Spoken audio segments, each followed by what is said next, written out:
नमस्कार, Byju's exam prep IAS Hindi platform पर आपका एक बार फिर से स्वागत करता हूं। दोस्तों, आज हम लोग 28 जनवरी 2024 के दैनिक क्विज की चर्चा करेंगे, जो कि आपके आगामी संघ लोक सेवा आयोग की प्रारंभिक परीक्षा के दृष्टिकोण से लाभदायक सिद्ध हो सकता है। दोस्तों, यह दैनिक क्विज विभिन्न समाचार पत्रों से लिया गया है, जो कि आपकी परीक्षा के लिए लाभदायक सिद्ध हो सकता है। दोस्तों, अभी तक हमारे इस चैनल को अगर आपने सब्सक्राइब नहीं किया है तो प्लीज़ इसे लाइक करें, कमेंट करें, शेयर करें, अपने दोस्तों को भी शेयर करें, सब्सक्राइब करें और बेल आइकन ज़रूर दबाएं, जिससे कि आपको अन्य हमारे कार्यक्रम के बारे में जानकारी हासिल होती रहे। तो आइए पहले प्रश्न की ओर चलते हैं। राष्ट्रीय मूल्यांकन और प्रत्यायन परिषद के संबंध में निम्नलिखित कथनों पर विचार करें। यदि किसी उच्च शिक्षा संस्थान को 3.51 और 4 के बीच स्कोर मिलता है तो उसे A++ ग्रेड मिलता है। दूसरा है 3.26 और 3.50 के बीच के स्कोर को A+ ग्रेड मिलता है और 3.01 और 3.25 के बीच के स्कोर को A ग्रेड मिलता है। तीसरा कथन है कुल 8 ग्रेड हैं, जिनमें 1.51 और 2 के बीच के स्कोर के लिए C, जिसका अर्थ है बुनियादी मान्यता, और 1.51 से नीचे के स्कोर के लिए D, जो गैर मान्यता प्राप्त स्थिति को दर्शाता है। तो दोस्तों, इस प्रश्न पर विचार कीजिए कि इसमें कितने कथन सही हैं, केवल एक, केवल दो या सभी तीनों कथन सही हैं। तो आप लोग इसका उत्तर दीजिए, तब तक हम लोग खबर को देख लेते हैं। तो यह द इंडियन एक्सप्रेस में आई हुई खबर है, government plan accreditation system overhaul. तो यहाँ पर आप देख सकते हैं कि सरकार दिसंबर तक उच्च शिक्षण संस्थानों के लिए मान्यता प्राप्त प्रणाली सुधार की योजना बना रही है। दोस्तों, संस्थानों को विशिष्ट स्कोर या ग्रेड के बिना या तो मान्यता प्राप्त या गैर मान्यता प्राप्त घोषित किया जाएगा। यानी सरकार ने वर्ष के अंत तक उच्च शिक्षण संस्थानों के लिए मान्यता प्राप्त प्रणाली में आमूलचूल परिवर्तन करने की बात की है। दोस्तों, वर्तमान में NAAC यानी इसे ही हम कहेंगे मान्यता, ये जो परिषद है का संस्थानों का मूल्यांकन करता है और अंकों के आधार पर यह ग्रेड प्रदान करता है। तो यदि किसी उच्च शिक्षण संस्थान को 3.51 और 4 के बीच स्कोर मिलता है तो इसे A++ ग्रेड मिलता है और 3.26 और 3.50 के बीच स्कोर को A+ ग्रेड मिलता है और 3.01 और 3.25 के बीच के स्कोर को A ग्रेड मिलता है। यानी कुल मिलाकर के इसमें 8 ग्रेड हैं, जिनमें 1.51 और 2 के बीच के स्कोर के लिए C ग्रेड मिलता है, यानी बुनियादी मान्यता, और 1.51 से नीचे के स्कोर के लिए D, और जो गैर मान्यता प्राप्त स्थिति दर्शाता है इसमें शामिल है। दोस्तों, इसमें जो है अगर हम लोग बात करें तो राष्ट्रीय मूल्यांकन और प्रत्यायन परिषद, तो यह देख सकते हैं जिसे NAAC कहते हैं, यह विश्वविद्यालय अनुदान आयोग के तहत एक स्वायत्त निकाय है जो कि मान्यता के हिस्से के रूप में ग्रेडिंग के साथ उच्च शिक्षण संस्थानों का मूल्यांकन और प्रमाणन करता है। यह एक बहुस्तरीय प्रक्रिया के माध्यम से कोई भी उच्च शिक्षण संस्थान यह जान सकता है कि क्या वह पाठ्यक्रम, संकाय, बुनियादी ढांचा, अनुसंधान और अन्य मापदंडों के संदर्भ में मूल्यांकनकर्ता द्वारा निर्धारित गुणवत्ता के मानकों को पूरा कर रहा है कि नहीं। तो ये बहुत ही अच्छी पहल है। संस्थानों को A++ से लेकर C तक रेटिंग दी जाती है, यानी किसी संस्थान को D ग्रेड दिया गया है, इसका मतलब है कि वह मान्यता प्राप्त नहीं है। तो ये बहुत ही अच्छी पहल है सरकार की।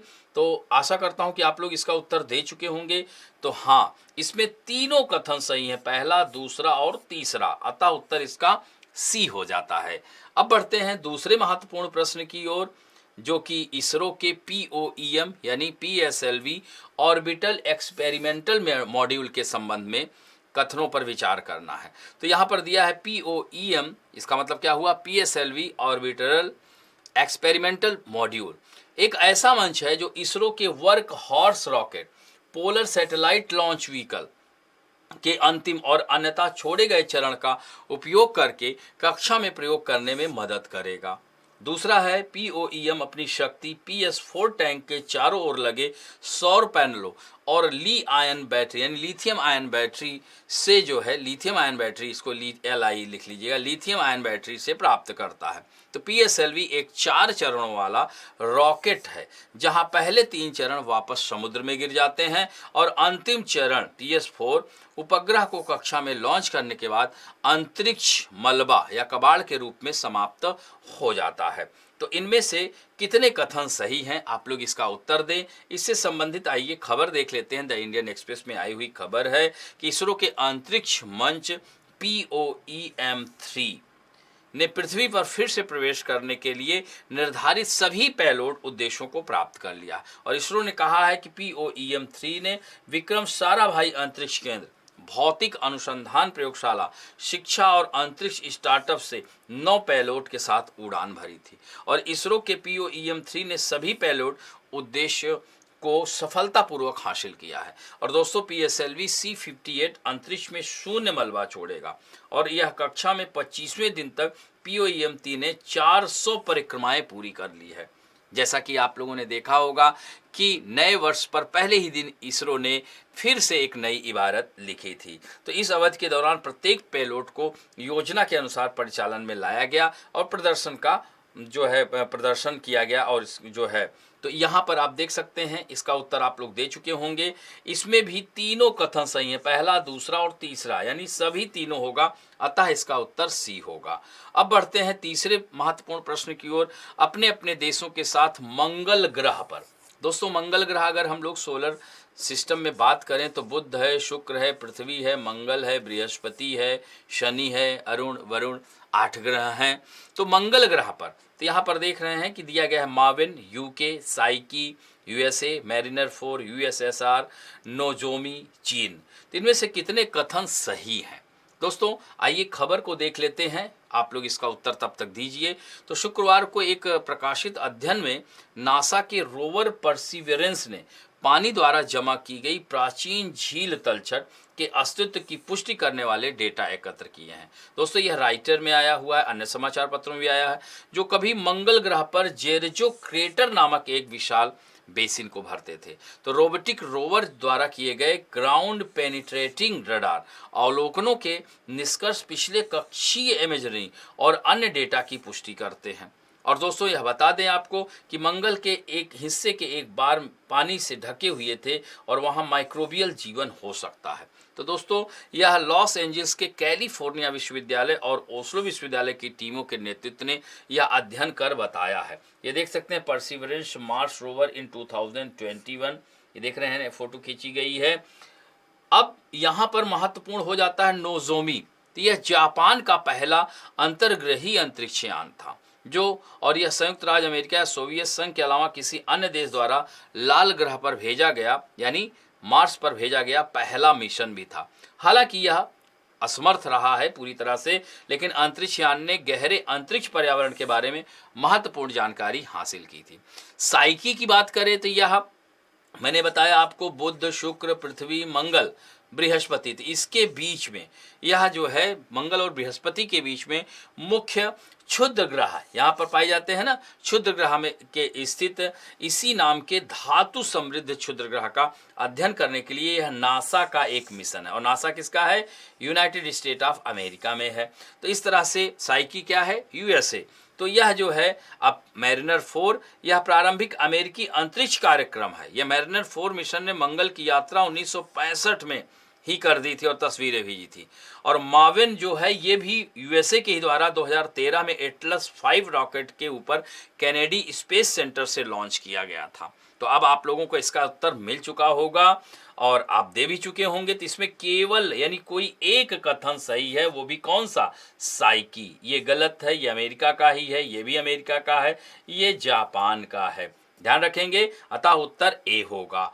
अब बढ़ते हैं हम लोग चौथे प्रश्न की ओर। समुद्री शैवाल के संबंध में निम्नलिखित कथनों पर विचार करें। समुद्री शैवाल विटामिन, खनिज और फाइबर का एक स्रोत है और स्वादिष्ट हो सकता है। दूसरा है बड़े समुद्री शैवाल घने पानी के नीचे के जंगलों का निर्माण करते हैं, जिन्हें केल्प वन कहते हैं। ये UPSC में आया हुआ प्रश्न है, इसे ध्यान रखेंगे। जो मछली, घोंघे और समुद्री आर्चिन के लिए पानी के नीचे नर्सरी के रूप में यह कार्य करते हैं। तीसरा है समुद्री शैवाल अतिरिक्त पोषक तत्वों को अवशोषित करते हैं और पारिस्थितिकी तंत्र को संतुलित करते हैं। अब इनमें से कितने कथन सही हैं? कोई एक, कोई दो या सभी तीनों सही हैं? अब आपको इसको बताना है। पहले इसमें खबर देख लेते हैं। तो ये पीआईबी में आई हुई खबर है। Union Minister of fishery, animal husbandry and dairying Shri Purushottam Rupala chairs first national conference on promotion of seaweed cultivation today at Kutch. कहाँ? गुजरात में है। तो केंद्रीय मत्स्य पालन, पशुपालन और डेयरी मंत्री ने आज कच्छ, गुजरात में समुद्री शैवाल की खेती को बढ़ावा देने के लिए पहले राष्ट्रीय सम्मेलन की अध्यक्षता की। तो ये समुद्री शैवाल हैं क्या? तो ये समुद्री शैवाल क्षेत्र को जो है एक सागर में मिलने वाला ये जो समुद्री शैवाल है, जिसे पारंपरिक रूप से भोजन और दवाओं के उपभोग में दुनिया भर में उगाया जाता है। दोस्तों, यह कार्बन को अवशोषण, जो केल्प वन है, कार्बन अवशोषण का यानी कार्बन सिंक के रूप में जाने जाते हैं। जैव विविधता, समुद्री जैव विविधता को बनाए रखने में यह अपनी महत्वपूर्ण भूमिका निभाते हैं और जलवायु परिवर्तन शमन के समाधान के रूप में भी इसका महत्व है। और यह खनिज, आयोडीन, विटामिन से भरपूर है। इसे 6 सप्ताह की छोटी अवधि में उगाने के लाभ के साथ साथ भूमि और उर्वरक की आवश्यकता के बिना आसानी से उगाया जा सकता है। इस प्रकार समुद्री शैवाल को पर्यावरण प्रदूषण को कम करने और बढ़ती विश्व जनसंख्या के लिए अत्यधिक पौष्टिक भोजन का उत्पादन करने के लिए कार्बन को अलग करने का एक प्राकृतिक और कुशल तरीका भी माना जाता है। ये बहुत ही महत्वपूर्ण है। आशा करता हूं कि आप लोग इसका उत्तर दे चुके होंगे। तो दोस्तों, इसमें यह तीनों कथन सही हैं, अतः उत्तर इसका सी हो गया। अब बढ़ते हैं 2014 में आया हुआ प्रश्न है। हाल ही में लोगों के विद्रोह की एक श्रृंखला, जिसे मूल रूप से अरब स्प्रिंग कहा जाता है। दोस्तों, ये 2010 में शुरू हुई थी। आपको 10 सेकंड का समय दे रहा हूं, इसे बताइएगा। तो यह अरब स्प्रिंग इसे कहा जाता है। तो यह ट्यूनीसिया से शुरू हुई थी। आपने सही उत्तर दिया, इसका डी होगा। दोस्तों, अरब स्प्रिंग यह दमनकारी शासन और जीवन के एक निम्न स्तर के खिलाफ सरकार विरोधी विरोध था, जो ट्यूनीसिया में 2010 में शुरू हुआ था और यह उत्तरी अफ्रीका और मध्य पूर्व में अरबी भाषी देशों में फैल गया। इस तरह से आपने देखा होगा, मिस्र में कर्नल गद्दाफी कितने सालों तक, दशकों तक उसने शासन किया था, उसको भी वहां से अबदस्त कर दिया गया। लीबिया में यहाँ पर देख सकते हैं, लीबिया में कर्नल गद्दाफी। तो इस तरह से यहाँ इन सब जगहों पर अरब स्प्रिंग जो है ये फैलता चला गया। और मिस्र की लगी सीमा सूडान और यहाँ पर इजराइल से लगती है। और इस तरह से यह देख सकते हैं लेबनान, सीरिया, ये आप देख रहे हैं ना, ये सारे क्या हैं? अरब स्प्रिंग वाले यह देश हैं। और इस तरह Syria, Turkey, Iraq, Jordan, Lebanon और इजराइल से घिरा हुआ है। और ये देख रहे हैं ना, ये भूमध्य सागर है। ठीक, तो यह देख सकते हैं मिस्र जो है, यहाँ इसकी बाउंड्री इजराइल को भी टच करती है। इधर इजराइल, जॉर्डन है, सीरिया है, ये सब जो है यहाँ पर देखा जाए तो तब से यह क्रांति चल रही है। तो यह अरब स्प्रिंग इसको कहा जाता है।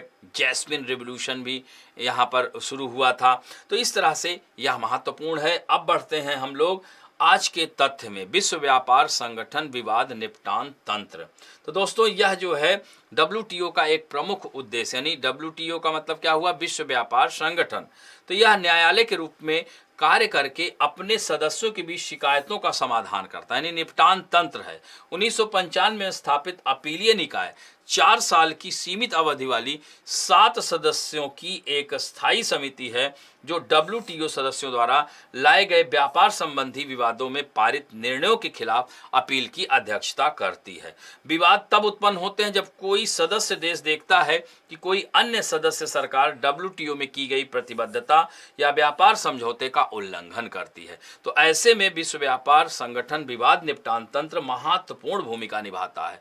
दोस्तों, इसकी संरचना की अगर बात की जाए तो यह 7 सदस्यीय है, जिन्हें विवाद निपटान निकाय द्वारा 4 साल की अवधि के लिए नियुक्त किया जाता है। और यह प्रत्येक व्यक्ति को 4 साल के कार्यकाल के लिए पुनः भी नियुक्त किया जा सकता है। तो यह मध्यस्थता करता है, मामलों की जानकारी हासिल करता है। नियुक्ति की अगर बात की जाए तो अपीलीय निकाय के प्रत्येक सदस्य को कानून, अंतर्राष्ट्रीय व्यापार, आमतौर पर शामिल समझौतों की विषय वस्तु में प्रमाणित विशेषज्ञता वाले व्यक्ति होना आवश्यक है, यानी इन चीज़ों का ज्ञान उसे होना चाहिए।